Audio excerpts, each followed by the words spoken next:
Well, hello, welcome again to a reading of Odyssey, Book 4, and I got up to line 138.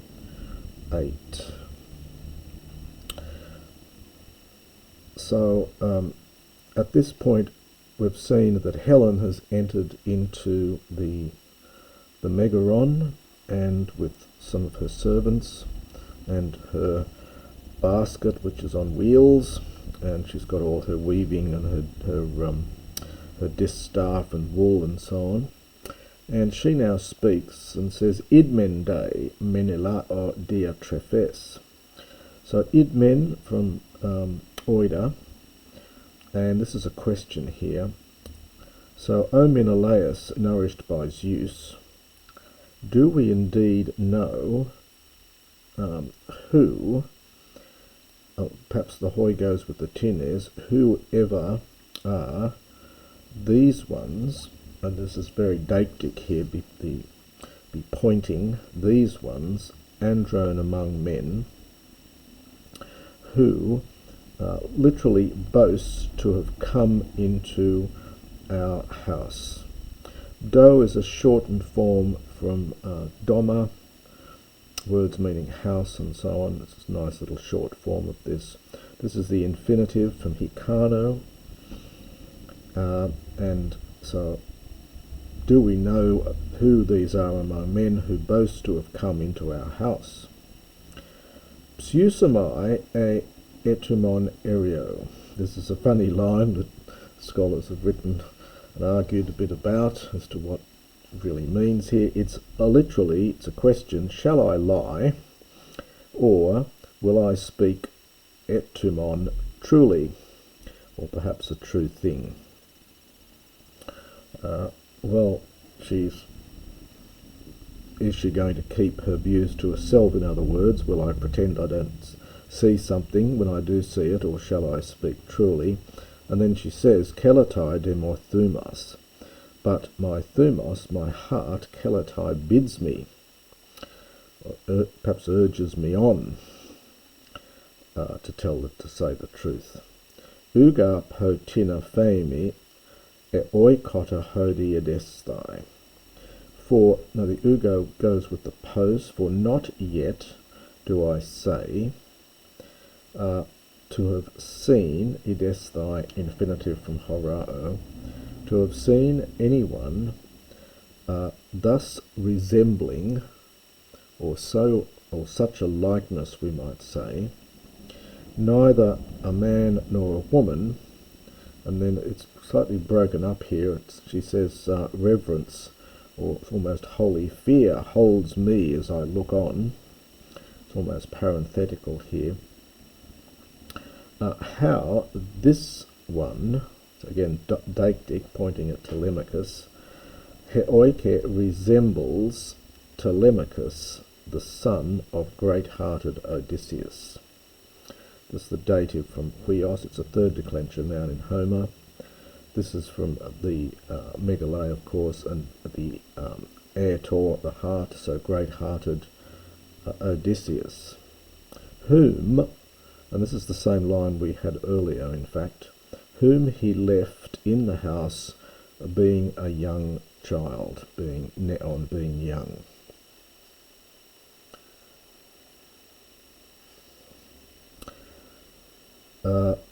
And the subject here is kenos ane, so whom that man, that's Odysseus, left in the house when he was a young man. When you get hot with something elided, it's always hot te. There's an epsilon elided here. So it's when. And this is an interesting little phrase here. Helen is always portrayed in Homer. You'll see it elsewhere in the Iliad as well, being very self-deprecating. She's, either well aware or pretends to be well aware of the damage she's caused by going off with Paris many years before. And it says, on account of me, this is meo for emu, kun opidos, genitive, it means being dog-faced, perhaps has in the sense of shameless, So on account of shameless me, the Achaeans, Aeltheth, they went under Troy. So when the Achaeans went under Troy, hormeinontes, pondering, literally, we've seen that word before in the sense of turning over in your mind, but here it's something like pondering, polymon thrason. Thrasos means bold, but in the context it's often used of war in the sense of strenuous, exhausting battle, exhausting war.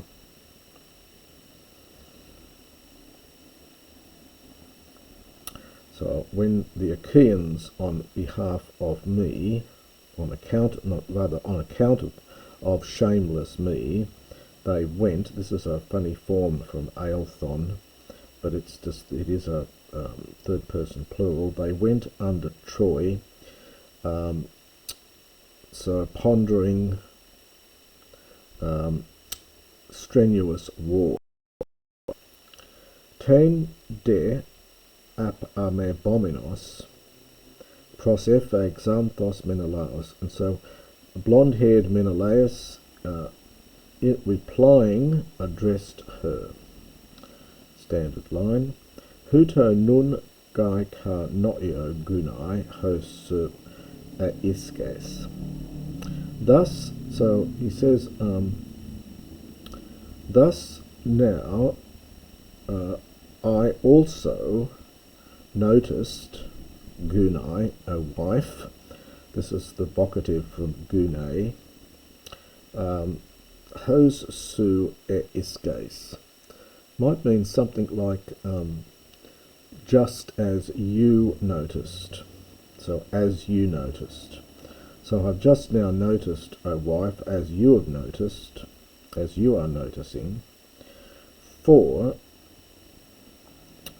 such hands of Canu of that man, and such feet, I should say, Podis, such feet of that man, and such hands, well, perhaps we need a verb here, perhaps such are the feet of that man. This must be referring to Odysseus, and again he'll be pointing at Telemachos, one presumes. For such are the feet of that man, and such are the hands, and the bolai, something like glances, I think here. It is connected with bellow, the way you cast your eyes around. So the glances of his eyes, and his head, and his hair, there on top. Kai nun aetoi ego, and indeed for the aetoi, I, just now, calling to mind menos, I was speaking about Odysseus. So for just now, reminiscing, I was speaking about Odysseus. As many things as that man, oidzusas is a participle from oidzuo, to suffer grief. So as many things as that man, having suffered grief, emorgasen, he suffered, amph emoi, well, perhaps around me, slightly ambiguous exactly what this means. He was part of our group, perhaps it has that meaning, or perhaps it's because of me, defending me, doing what I ask, but it's literally amph emoi, around me. But he, that is Telemachos, Abe, was shedding a puknon dakruon. Puknos is a word with a huge range of meanings. I looked this one up to see what Lattimore did. He translates this as heavy. It often means thick is the basic meaning of it, close or thick. So perhaps well, Lattimore says a heavy tear. So, but he was shedding a heavy tear under his ophrus, is your eyebrow, literally. Third declension noun. So perhaps could even be a lot of tears, or perhaps a thick tear, a heavy tear under his eyebrows, under his eyes, we translate it as. Anaskone holding up his purple kleinon, his purple cloak, in front of his two eyes.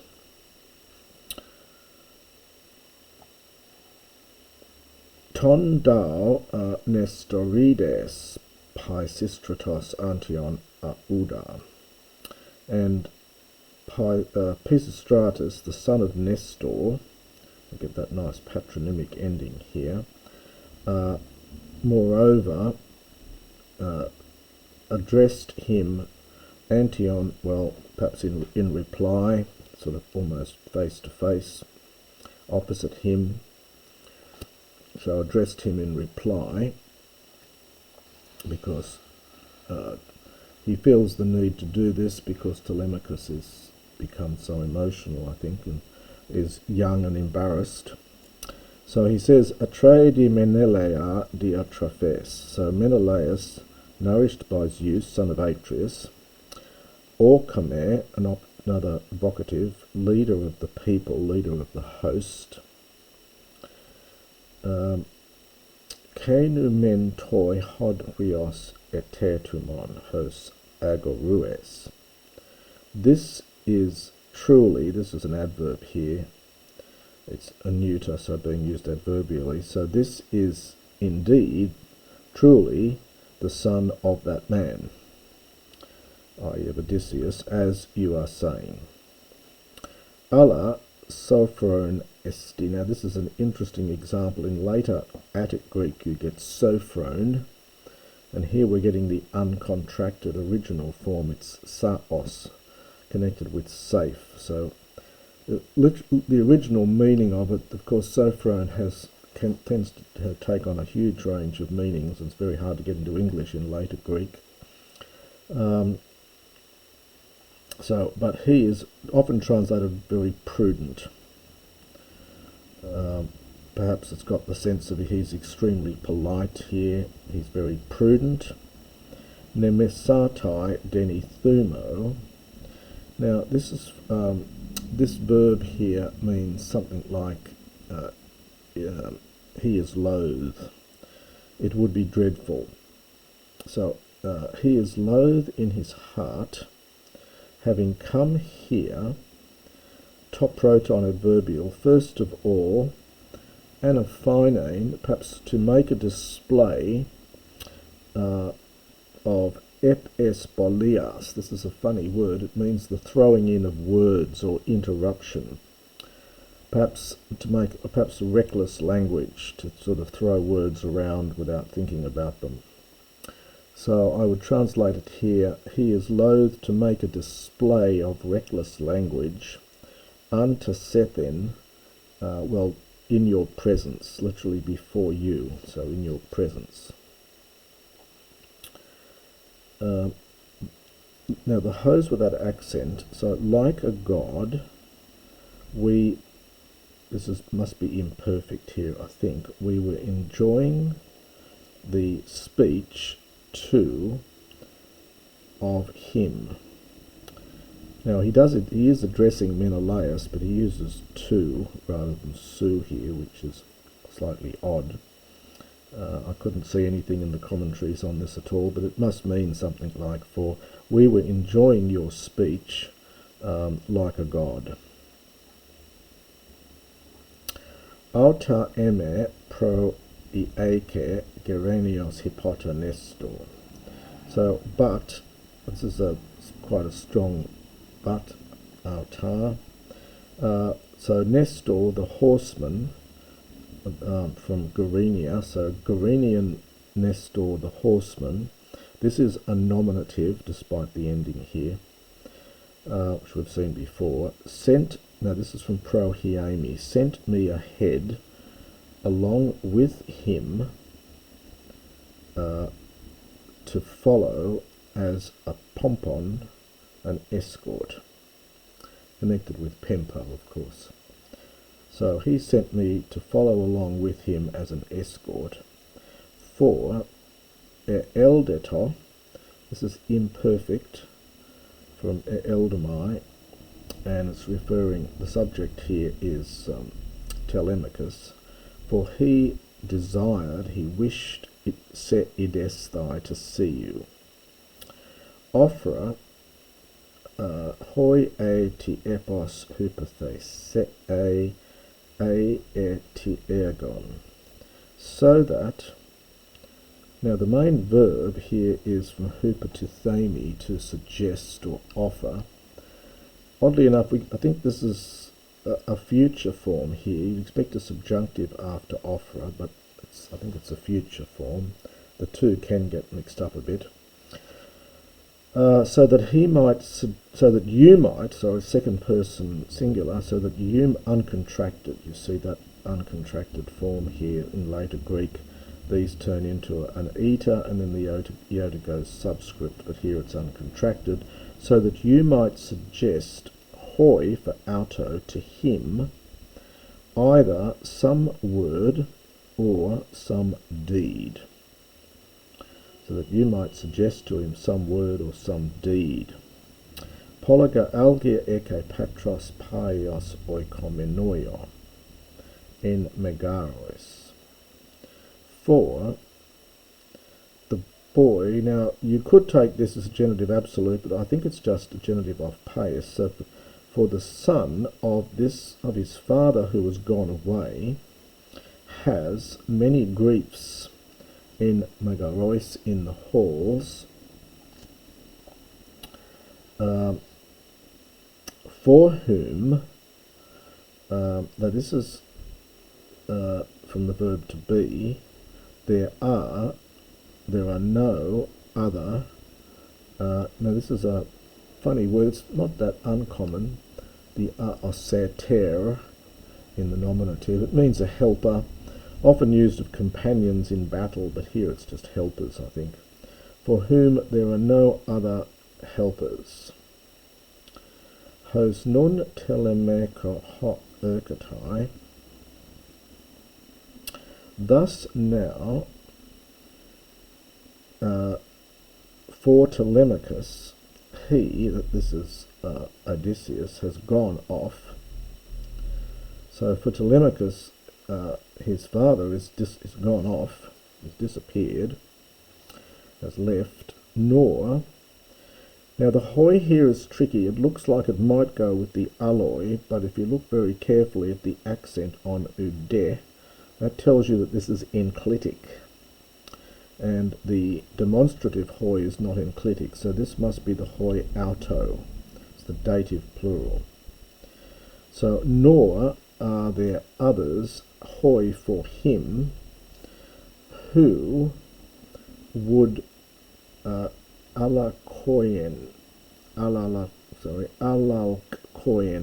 This is a very funny word. It only occurs in this is an optative here. It's a reduplicated aorist optative.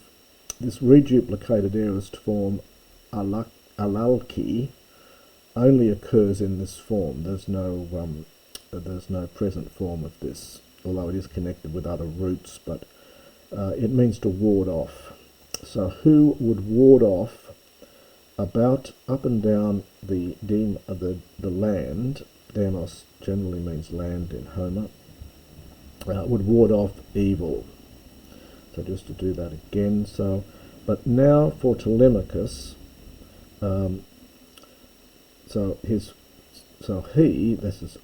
Odysseus has gone off in regard to Telemachos. It's sort of a dative of disadvantage. Nor are there others for him who would ward off evil up and down the land. And that is the next section of Book 4.